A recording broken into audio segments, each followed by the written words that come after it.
Hi, everybody. Welcome. And sorry, today will be a short show because I'm still on the road. Thanks to some awkward flooding along the highway on the way from Las Vegas to Los Angeles. I got bottlenecked, and so I'm not I haven't arrived yet. I'm about 25 miles east of Pasadena right now, or 25 minutes. In LA speak, that's like 3 miles, mile and a half. I'm 55 feet and 25 minutes from Pasadena right now, and approaching it, gradually. I'm sorry I can't interact with the chat as much as I would like to, but that would require dying probably while I'm driving. But I did want to touch on a couple of things to not leave you empty-handed this show, and maybe in the end give you some homework, very possibly. Now, don't worry about it. There will not be a quiz. Actually, there will be a quiz. I lied. There's going to be a total quiz. The important thing is that I'm driving properly. So there you go. Is that hello and hi and glad to have you guys here and all that kind of stuff. So I watched. The nice thing about the drive from Vegas to LA or back again is, I guess, partly this sort of semi-isolation that goes with it, in that I'm not doing too much. And let me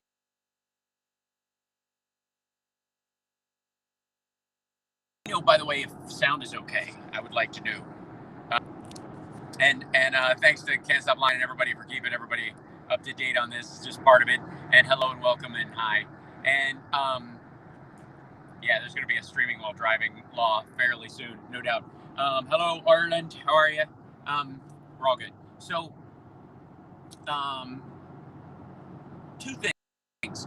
There were the nice thing about the drive was I was able to on sort of the more homework videos and which.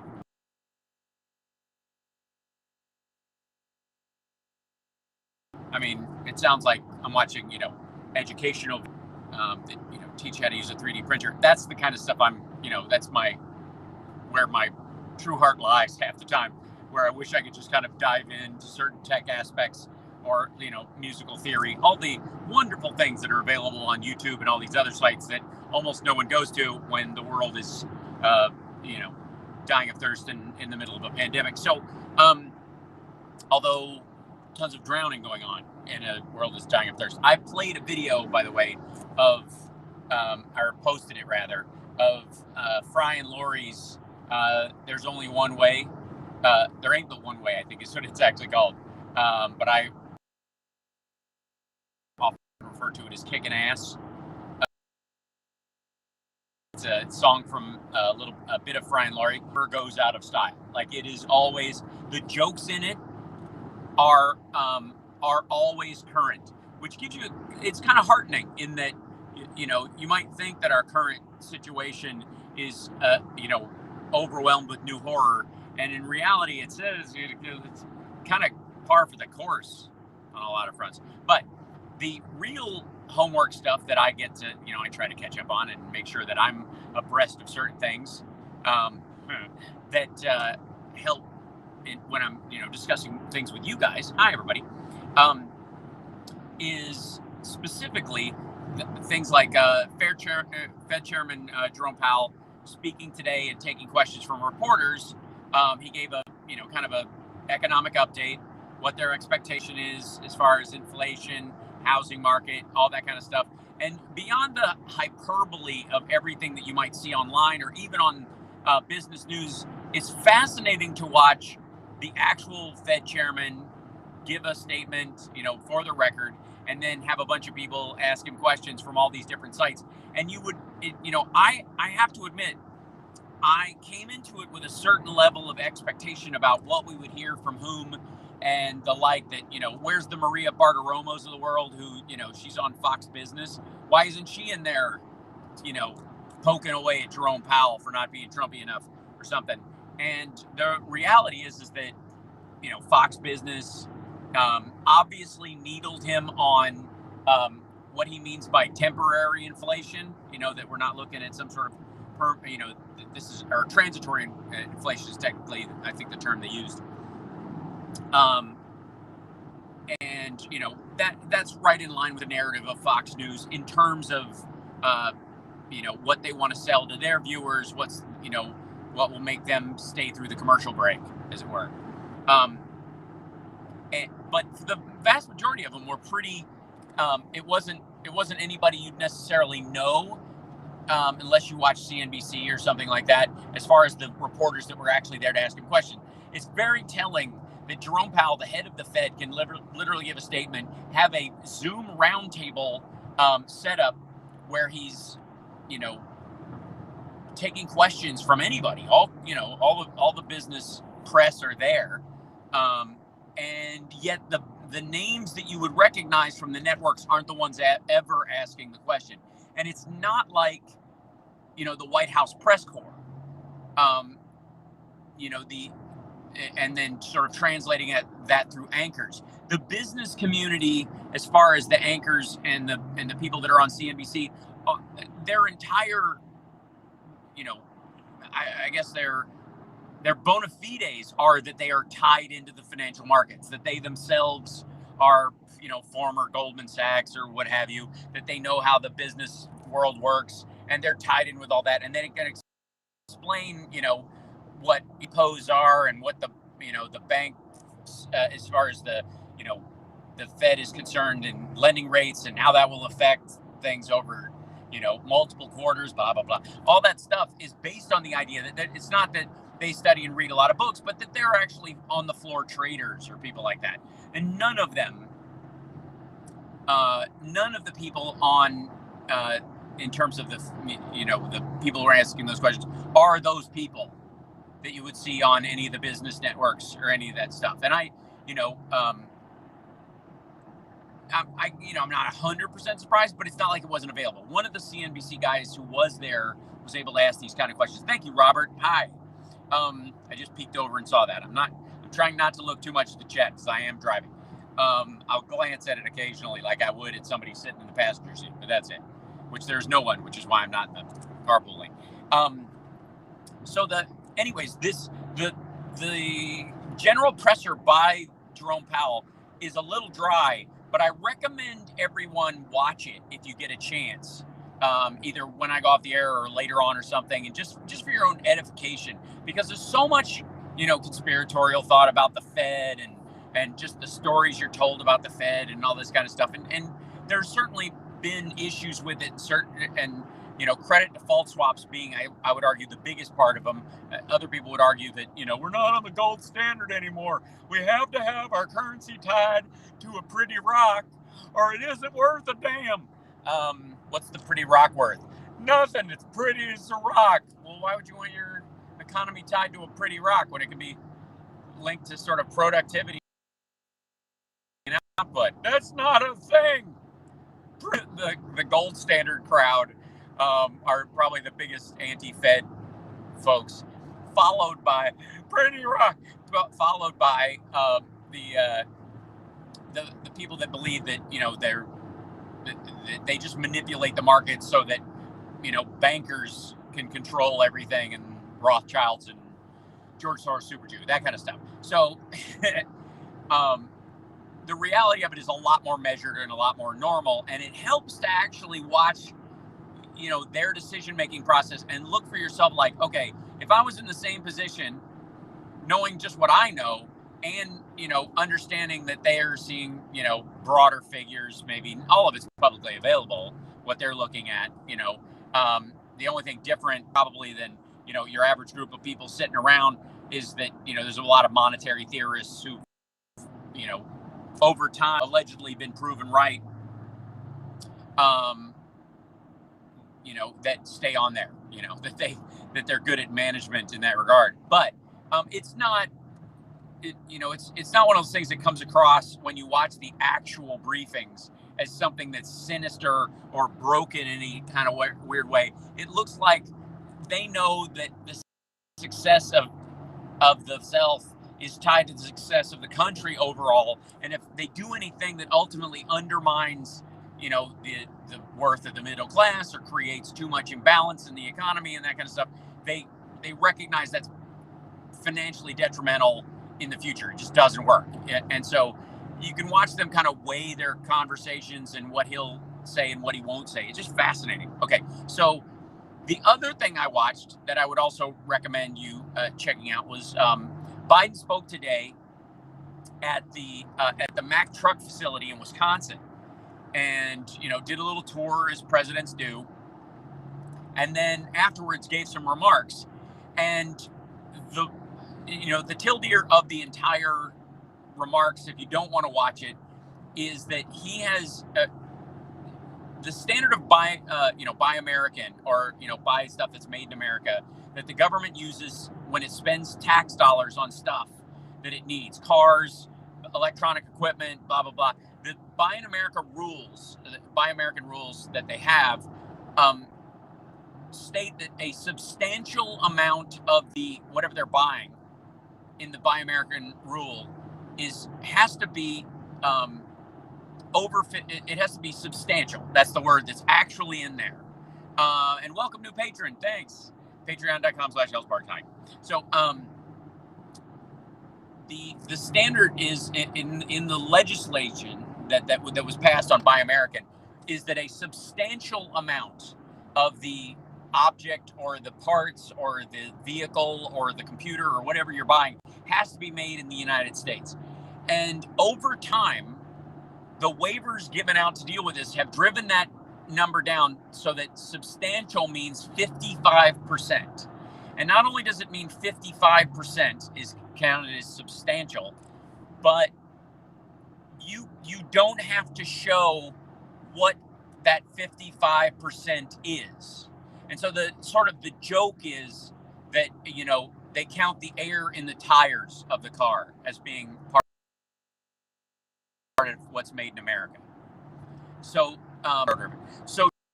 Trump issued an executive order and a directive to the OMB, the Office of Management and Budget, that number is now 75%. Just today, Joe Biden moved the Buy American rules for the federal government from 55 to 75% because he thinks that is closer to qualifying as a substantial amount of anything that we buy is actually made in America. Yes, I'm driving to Los Angeles. Apologies for not paying more attention to the chat. I'm on the road. I'm going to, I've got Nerd Halen rehearsals tonight, and then I got to turn right back around after rehearsals and drive back to Las Vegas. Yeah, it's just a lot. So this is one of my big commute days. And so hello. So catch everybody up if anybody rolls in and doesn't know. Is the sound okay? Is it all right? Can you hear me? Is it too noisy? I am driving, so I can't care too much. Hopefully this works out and we'll limp by. But I mean, the thing that stood out the most to me about this speech at the Mack truck facility, beyond the fact that those Mack trucks in America by union workers, UAW workers, is like 2,100. They're going to hire 400 more workers. Apparently, they're expanding a lot there. They're working on their electrical trucks, which they're going to sell the vast majority of the electric Mack trucks to the government for postal use. So that's going to peg out that it'll be more like 85% trucks are what are made in America. There's some chips that are used in the electronics and stuff might be made in South Korea or assembled in other places, but there you go. But the fact that Biden did this, and Trump could have done this at any point. There is nothing materially special in terms of the calendar or the availability of funds or anything that Trump couldn't have established this rule. Like literally his whole America First storyline that he was pushing this entire time is, beyond the fact that it's just a bumper sticker and it never, beyond even that, that assertion that he's an America First president is categorical bullshit. And it is made more stark or more obvious today because Biden signed this executive order that Trump absolutely could have put through on his own. 75% of anything under the Buy American rules by the federal government using American tax dollars must be made actually here by American workers with American stuff. 75%. It was 55% yesterday. It's 75% today. And again, if Trump really had that America First bumper sticker as an ethical reality in his presidency, he could have done this at any point. He could have done it on day one. He could have done it, right before he left. He could have done it midway through. He could have done it 5 weeks before the 2018 midterms when he lost the House. And he didn't. Well, why didn't he? Is his trade deal with China that he was trying to work out, so he was kissing their ass, and this would have a direct impact on them at the time, and his relationship with the Saudis, and a lot of the technological aspects of stuff that we get from the Middle East that goes through the canals over there and the like, and the huge amount of trade dollars in stuff that's just when it's shipped to the United States and other places that they benefit from. That would be my the baseline guess. The other reason, that's probably reason number 2, actually. The main reason is he doesn't genuinely give a shit. Intellectually incurious, didn't really care. The idea that was sitting there, or that his own people could have recognized that change and done it himself, is just obvious to anybody who looked. Just keep saying America first, never do any of the stuff. I mean, he was using security contractors to guard the wall that was being built, allowing the contractors who built the wall to hire security people from Mexico who did not have visas to be in the United States to come over on our side of the border, to cross the border illegally. So his own contractors were technically hiring illegal vernacular because they could, because it was cheap, and who gives a shit. So I like the best part of, I mean, it was a nice little charming speech. It was very sweet. He, and I have to admit, and I don't know how many of you feel the same way. I'm curious. Tell me in the chat. But I've heard his conversation, with his dad, that little piece he adds to a lot of stump speeches and a lot of stuff, which is, a job is about more than a paycheck. And he doesn't always put the little tag on the end, but it's about looking your kid in the eyes, saying, honey, it's going to be all right. And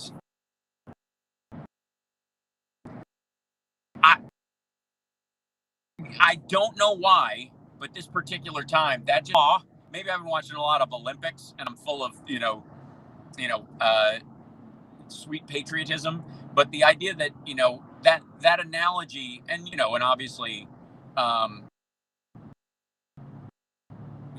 a 10-year-old who's adorable helps immensely, and having to, leave him for the day to go work and then come back is always hard. It just is. And because of COVID in the summer and everything, I've been so used to just being there every day that, that honey, it's going to be okay moment just really just struck a nerve in a good way with me when he added it to his speech today. And I don't know that it was necessarily in the actual prepared remarks or not, so I thought that moment was really nice. He was just kind of, like, he's such a union dude that he's like, it's no surprise that the Mack truck guys and the UAW guys are all just clapping because he's there. It's really cool. And he was, this stuff on the floor is really nice. Even when he went around to all this, they showed him, so there's some behind the scenes stuff that I found as well for like B-roll for news organizations that are gonna show it on the evening news tonight, that he took the tour. And when he's introducing himself to all the people who are there, and this might be a remnant of being a House member and then a senator, he introduced himself to people, and then he just say Joe Biden, like they don't know his name, and then they're not going to call him Mr. President, which of course they are. It was just, it was just a stark contrast to the last guy, who was just like, so these Q-tips are sterile, are they? And then, smelling one of them and putting it back in the box, and they have to burn the whole goddamn thing. So that part was nice. And then % Made in America rule is a brand new addition that again, almost at any time during Trump's presidency, he could have done that, and he just didn't. And you can either think in 4 years it never occurred to him to even look at what the rules are for Buy America, and going, because remember all the stuff about we're getting rid of regulations because it's killing industry, because we're going to destroy our American industry is being destroyed, so we're going to get rid of all these regulations, and these regulations are making it harder for regulations. Well, one of this regulation, this waiver that people get to lower that standard of substantial to 55%, you could argue is one of the regulations he could have gotten rid of. I mean, if Trump had touted that would have been one of the things where Democrats would have gone, oh, good, that's actually that I'm for. And there's, we've talked about this before, but all this concept that, Trump could have done this and it would have been better, and Trump could have done that and he would have won over some people, and if he'd have done this last year, he might have even won the election. But the reality is, all of those things, when we bring them up, we have to remember he's not capable of doing any of those things. He's a fuck up, and he's going to be a fuck up forever. And so even the simplest stuff, like I was so struck today by how, Biden's aware of this and made this change because he wanted to, and they drafted it up. They, went through all the legal channels. They checked with all the industries to make sure that they wouldn't,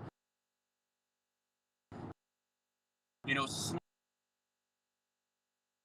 the door on stuff, but they're opening in the administration, the OMB, to look into all these things. So if anybody does say, I need a waiver, we can't get all these parts, there were two solutions. One, you have to come tell them personally.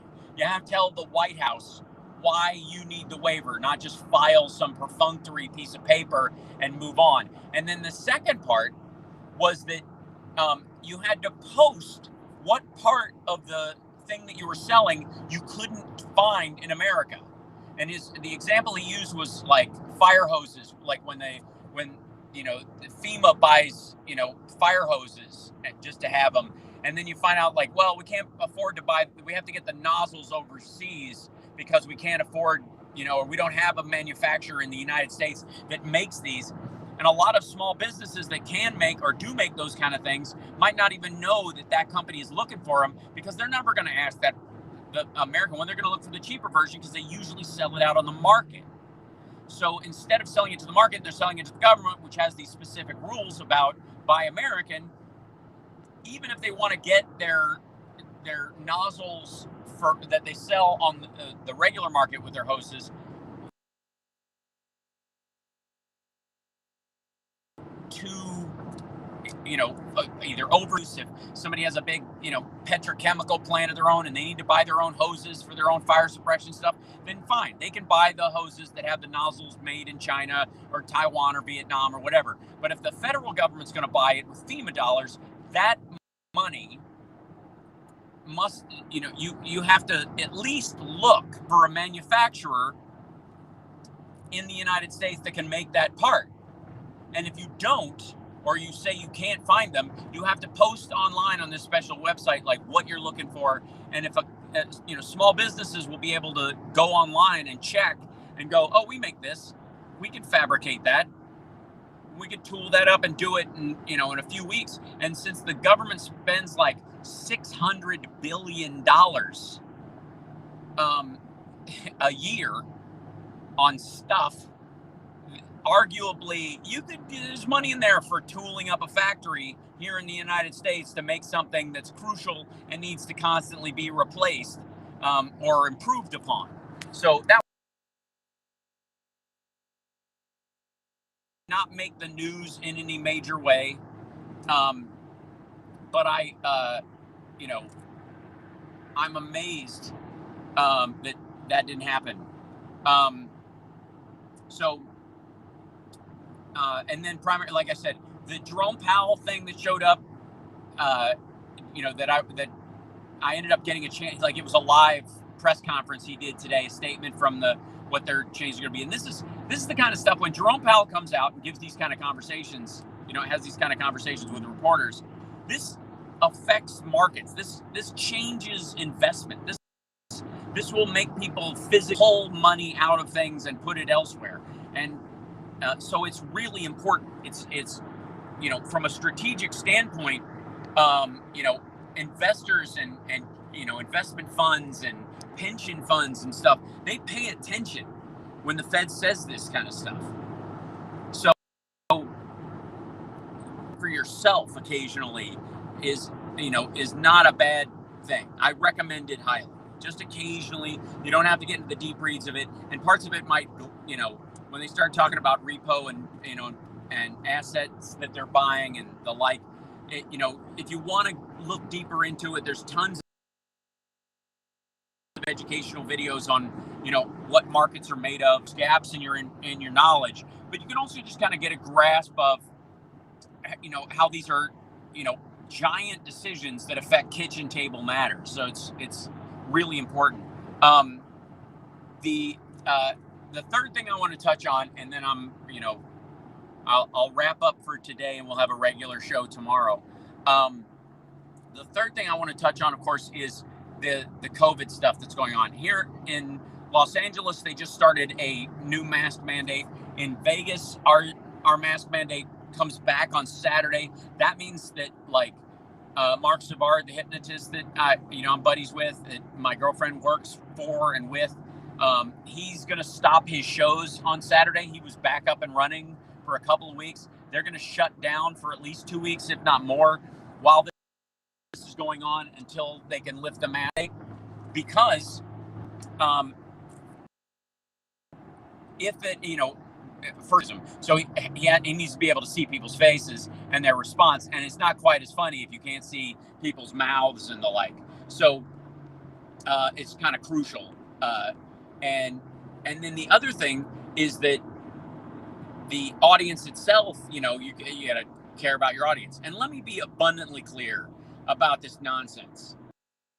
Can we just stop for a second about why the mask mandates are coming back? The mask mandates are not coming back because of, limits in the vaccines and are protected. And is there, is COVID or breakthrough infections, overwhelming the whole thing, or did they not work, blah, blah, blah. None of that conversation has anything to do with reality. Statistically speaking, it's, 97% of the people who are in the hospital have not been vaccinated. The other 3% are either half vaccinated, tested, positive, and had other effects.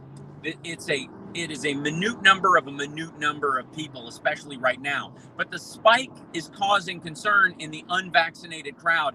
And all of the mask mandates are simply because Trump supporters and maggots all over this country have, once the mask mandate went away, and there were signs everywhere that said, hey, you could, if you're fully vaccinated, you don't have to wear a mask. They just use that as an excuse to not wear a mask, even though they're not vaccinated. And so they're wandering around unvaccinated, bullshitting everyone for the better part of 6 weeks, causing this spike.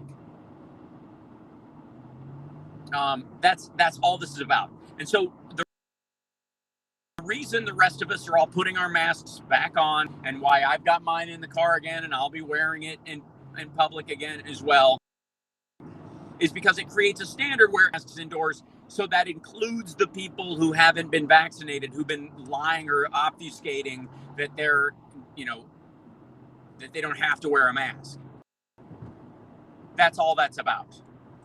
There's no more to it. Nothing to do with vaccine efficacy.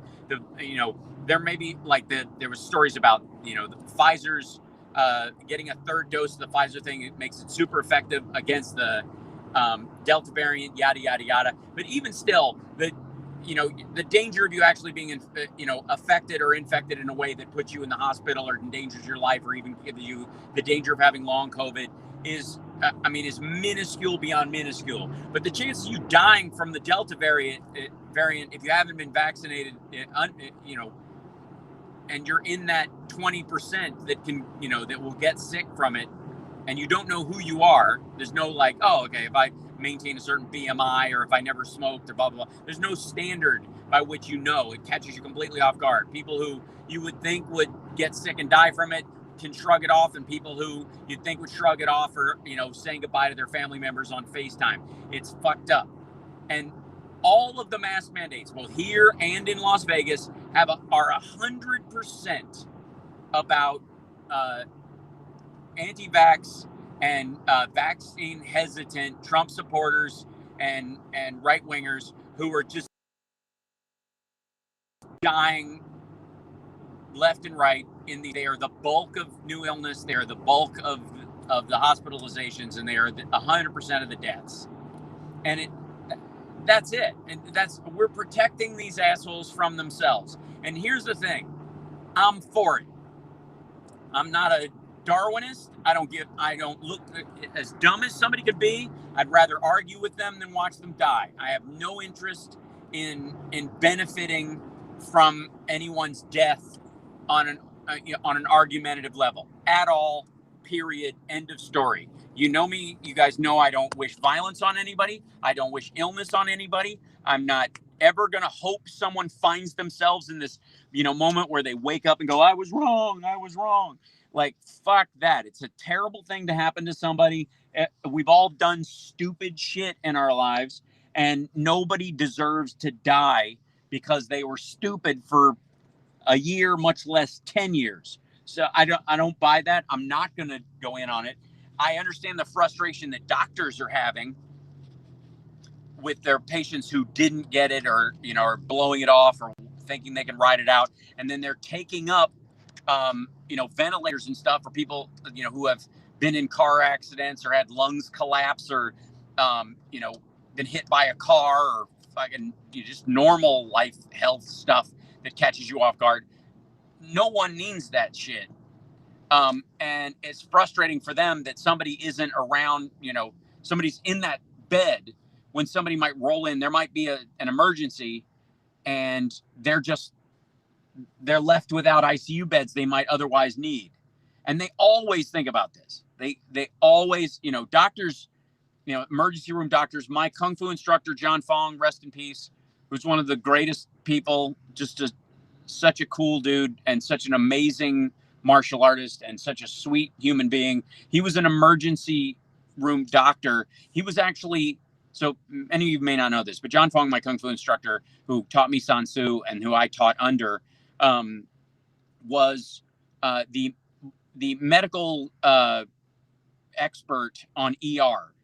He taught Clooney and everybody on that show how to behave like they were in a real emergency room. And the reason he was great at it was because he applied the same thing he did as a martial arts instructor, in very clearly and concisely breaking down with precision why stuff worked and what didn't, and could isolate behaviors and make it really clear really quickly. So you could pick up so much from him so quickly. And he's one of those people, you guys know I lost 5 folks in the last year. He was right before that, and I, was blessed with at least being able to go to his funeral. but his death is one of those that creeps up on me every so often, along with it's getting to be a ghost, like a herd. It's like behind me sometimes. I feel like I look over my shoulder and I see like 20 ghosts that are like, remember me? We used to be able to see each other. Like, it's just, yeah. So, but, John Fong, as an emergency room doctor, he always had in his mind that, if you have 4 emergency room beds, and suddenly, because of a car accident or something, there's 3 people in them. You got to get those people processed and through and moved as quick as you can, either to Operation ICU or, get them the hell out. Because in the back of his mind, there was always the potential that a school bus could crash, or, there could be, an explosion someplace, or just, a gas main breaks, like that kind of stuff. You can't plan for that kind of thing, and it always eats up your resources. And if your beds are already half full, that's a stress level. That's like, we all have, things that we stress about. And then if you add something to it, it just kind of floats there in the sea of things that make you anxious. And you may not even consciously be aware of them anymore, but they're definitely there. And if you put any attention on them at all, you'll go, oh yeah, that's one of the knots in my shoulders, right? And so when it comes to the emergency room, the more it fills up with the maggots that think Trump is going to save them from themselves, the more they worry about, well, what if something else happens? What if we have an earthquake in Los Angeles? What if the floods that, the little flash floods we have in Vegas, what if one of them hits like one of the underground areas in one of the casinos where there's a lot of service workers, and a bunch of them get swept up?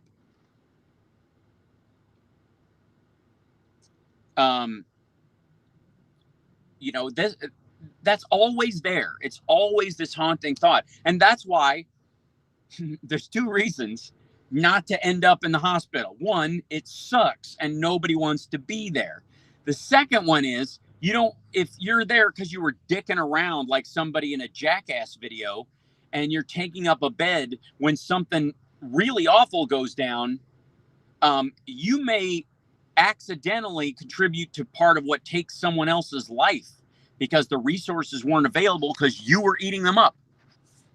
That's why I've said that, like, the closer we get to universal health care and those kind of, the available health care that people need, the more responsibility that we all have to avoid lifestyle related illnesses. It would be arguably the sort of climate change related recycling behavior that you tie to your physical health. You don't engage in shitty, toxic eating and drinking and whatever, partly so you don't end up taking up a hospital bed that might be meant for somebody else, driving the cost of things up, because there's always an aspect of supply and demand, right?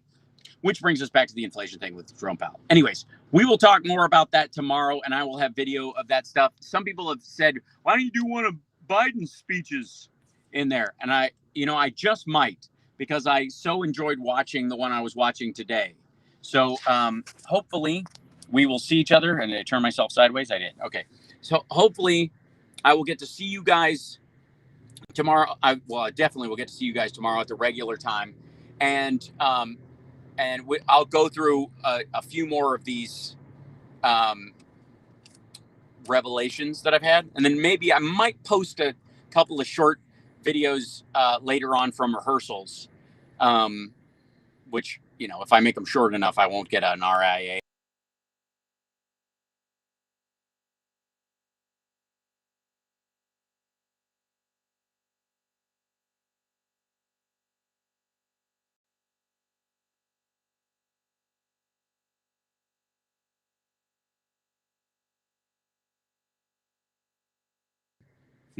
There we go. So I think it's, and I was talking, I think, probably to a blank screen for a second. I will address some of these things in long form tomorrow. And some people were saying, why don't you do a Biden speech? And after watching his today, I think I might, but I feel like I need the permanent satire uh, button up and then just do it like the right wingers do, because the overreaction to normal shit that Biden is doing, that just really valuable political stuff that is normally would be bipartisan by a lot of measures. Um, the overreaction, the freak out, the desperate freak out by the Glenn Becks of the world and the Dinesh D'Souza's of the world, I think points to a sea change. If you can look down the road, that these guys are aware that this stuff is incredibly popular, that people are going to be enjoying the benefits of this by the time 2022 rolls around, and they're freaking out. So anyways, I appreciate you guys. I will see you very soon. Hold on one second. I won't sign off until I get actually to a stoplight, so that I can not wreck myself. I'm actually in Los Angeles now. I finally have arrived.